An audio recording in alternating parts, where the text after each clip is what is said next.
कर लेते हैं उस खबर की जो पिछले काफी दिनों से चर्चा में थी और 35 दिनों के बाद एक बार फिर से आज उसकी सुनवाई हुई। ज्ञानवापी मामले, क्या काशी और ज्ञानवापी में न्याय का निर्णायक दौर अब शुरू हो चुका है? ये एक बड़ा सवाल है क्योंकि अनंत 35 दिनों के बाद में आज इस पूरी सुनवाई का सेकंड राउंड शुरू हुआ। बिल्कुल, आज सेकंड राउंड शुरू हुआ और करीब 1 घंटे तक सुनवाई चली। 1 घंटे तक चली सुनवाई के बाद भी अभी मुस्लिम पक्ष की दलीलें बची हैं, जिस पर अब ठीक 8 दिन बाद यानी 12 जुलाई को सुनवाई होगी।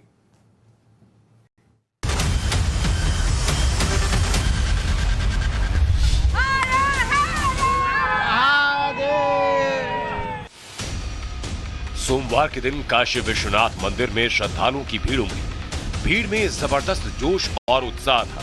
सवारी शंभुनाथ रे, वो शंकर नाथ रे। काशी विश्वनाथ मंदिर से 6 किलोमीटर दूर जिला अदालत में जबरदस्त उत्साह था। ये उत्साह इसलिए था क्योंकि ज्ञानवापी के केस को लेकर के 35 दिन बाद दोबारा सुनवाई जो शुरू हो रही थी। दोपहर 2:30 बजे कोर्ट में सुनवाई शुरू हुई। सुनवाई शुरू होते ही मुस्लिम पक्ष ने अपनी दलीलें रखनी शुरू की। करीब 1 घंटे तक मुस्लिम पक्ष ने अपना पक्ष रखा, जिसके बाद कोर्ट की कार्रवाई खत्म हो गई और सुनवाई के लिए अगली तारीख 12 जुलाई तय कर दी गई। हिंदू पक्ष की याचिका में रखे गए 51 जो बिंदु हैं उन पर उन्होंने सिलसिलेवार तरीके से अपना पक्ष रखा।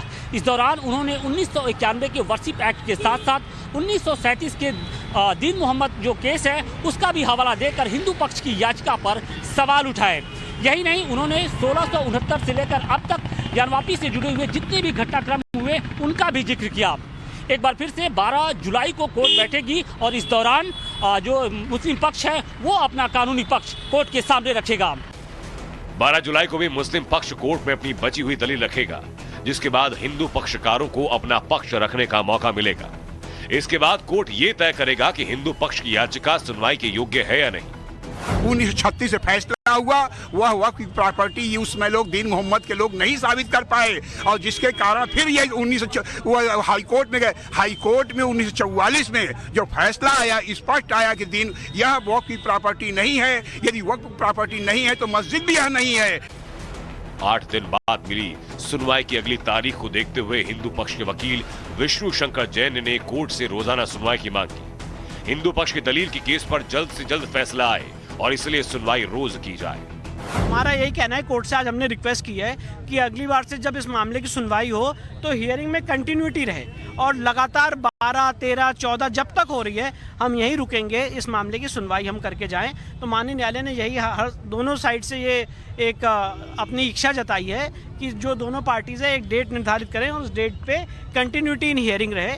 एक तरफ ज्ञानवापी का केस न्याय के दर पर है तो दूसरी तरफ काशी से 700 किलोमीटर दूर मथुरा शाही ईदगाह का मुद्दा भी अब कानून के चौखट पर है। सोमवार को ज्ञानवापी की बारी थी तो मंगलवार को मथुरा की बारी। मंगलवार को मथुरा शाही ईदगाह मस्जिद को लेकर जिला अदालत में सुनवाई शुरू होने जा रही है। इस बार मथुरा को लेकर निर्णायक फैसला होने की उम्मीद है क्योंकि इस बार इलाहाबाद हाईकोर्ट के आदेश पर सितंबर तक सभी अलग अलग केसों में सुनवाई पूरी करनी है। मथुरा शाही ईदगाह मस्जिद से जुड़ी कुल 9 याचिकाएं हैं जिस पर सुनवाई होनी है।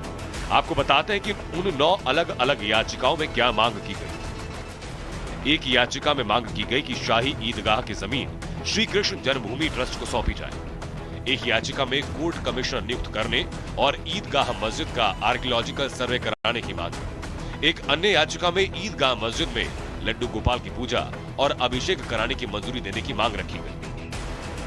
फिलहाल अब मथुरा की जिला अदालत के सामने बड़ी चुनौती ये कि एक साथ सभी अलग अलग याचिकाओं की सुनवाई कैसे होगी। मई महीने में इलाहाबाद हाईकोर्ट ने 4 महीने के अंदर मथुरा से जुड़ी सभी याचिकाओं पर सुनवाई पूरी करने का आदेश दिया था। यानी अब कोर्ट के सामने सितंबर तक की डेडलाइन है और उसी डेडलाइन के अंदर सभी याचिकाओं पर कोर्ट को अपना निर्णय देना होगा। यानी सितंबर तक मथुरा ईदगाह मस्जिद विवाद पर निर्णायक फैसला आने की पूरी उम्मीद है। वाराणसी से आशुतोष सिंह के साथ bureau report, times now Navbharat.